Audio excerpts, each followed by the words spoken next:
অমিন শাররি হাসিদিন ইজা হাসাদ, আর অনিষ্ট হতে হিংসুকের যখন সে হিংসা করে। হিংসুকের বদনজর লাগে।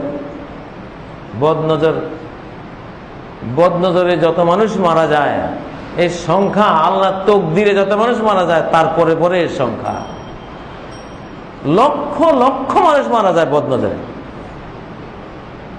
বাস অ্যাক্সিডেন্ট হয় বদনজরে, শিশু মারা যায় বদনজরে, গাভী মারা যায় বদনজরে, ফলের গাছ থেকে ফল ঝরে পড়ে বদনজরে।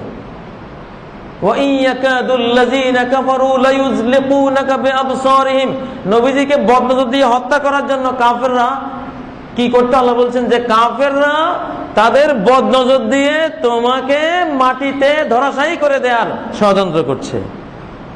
যখন কোরআন শুনে বদনজর দেনে ওয়ালাদেরকে নিয়ে আসতো, কিন্তু নবীজি কোরআনের বরকতে বেঁচে যেতেন।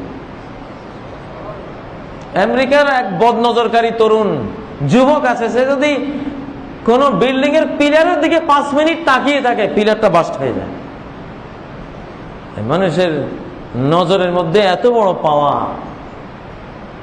মানুষের যে আত্মা নফসের পাওয়ারটা দৃষ্টির মধ্যে কাজ করে।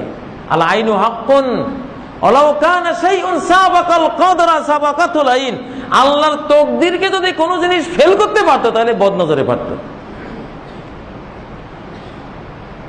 এত মারাত্মক। সাদ ইবনে হুনাইফ গোসল করতেছিলেন, আমির ইবনে রাবিয়া সাহাবী, দুইজনে সাহাবী। সাদ ইবনে হুনাইফ খুব সুস্থি ছিলেন, শরীরের চামড়া খুব উজ্জ্বল রঙের, গোরা ফর্সা ছিলেন।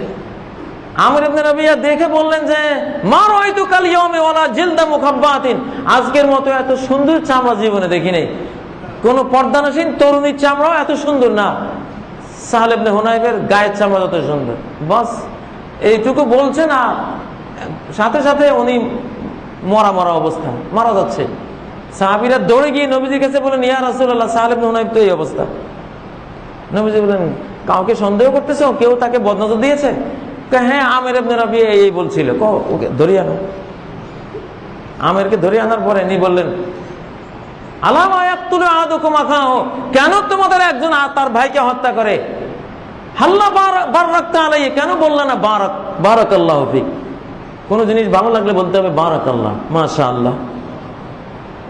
বারাকাল্লাহ মাশাআল্লাহ বলে আর বদনজর লাগে না। আল্লাহর নামের পাওয়ারে ওই নজরের বিশাল পাওয়ারটা নষ্ট হয়ে যায়। কেন আল্লাহর নামের পাওয়ার হলে সবচেয়ে বড়, এই পাওয়ারের সামনে কোনো পাওয়ার টিকে না। পরে নবীজি বললেন যে গোসল করো। পরে আমির ইবনে রাবিয়া তার হাত, মুখ, হাঁটু পর্যন্ত পা এবং কোমর পর্যন্ত পানি ঢেলে একটা পাত্রে নেওয়া হলো। সাহাল মারা যাচ্ছে, ওই অবস্থায় ওই পানিগুলি তার মাথায় পিছন থেকে সারা শরীর দিয়ে প্রবাহিত করে দেওয়া হলো, পুরা সুস্থ। বদনজর হলো যার বদনজর লাগে তাকে গোসল করিয়ে ওই পানি নজরকৃত ব্যক্তির গায়ে ঢেলে দিলে সাথে সাথে ভালো হয়ে যায়। তোমাদেরকে যদি বলা হয় যে ভাই গোসল করো, হয়তো তোমার নজর লেগেছে, তাহলে গোসল করবা, লজ্জা মনে করো না, এটা যে কোনো লোকের লাগতে পারে। বরং তোমারও বদনজর তোমার চেহারা লাগতে পারে। আয়নার মধ্যে যদি দেখো তোমার চেহারাটা খুব সুন্দর, আর যদি বলে ইস কি মানিয়েছে আমাকে, বদনজর লেগে গেছে। চেহারা একেবারে অন্যরকম, বরণ টরণে উঠে বিশ্রী, বুঝতে হবে যে তোমার বদনজর লাগছে তোমার নিজের। কারণ তুমি মাশাআল্লাহ বলো নাই। মাশাআল্লাহ না বললে তোমার নজর তোমার উপরে লাগবে, বাপের নজর পোলাপানের উপরে লাগবে, স্বামীর নজর স্ত্রীর উপরে, স্ত্রীর নজর স্বামীর উপরে লাগবে যদি মাশাআল্লাহ বারাকাল্লাহ অ্যান্টিভাইরাসটা ইউজ করা না হয়। অ্যান্টিভাইরাস লাগবে। বাগানে গিয়ে আম, এবার অনেক আম হয়েছে, যাক ভালো করে খাবো। পরের দিন গিয়ে দেখেন যে পড়া শুরু হয়ে গেছে, জড়তেছে। মন মাঝি তোর বইটা নেড়ে আমি তো আর বাইতে পারলাম, তোরে বদনজরে তো গেলাম।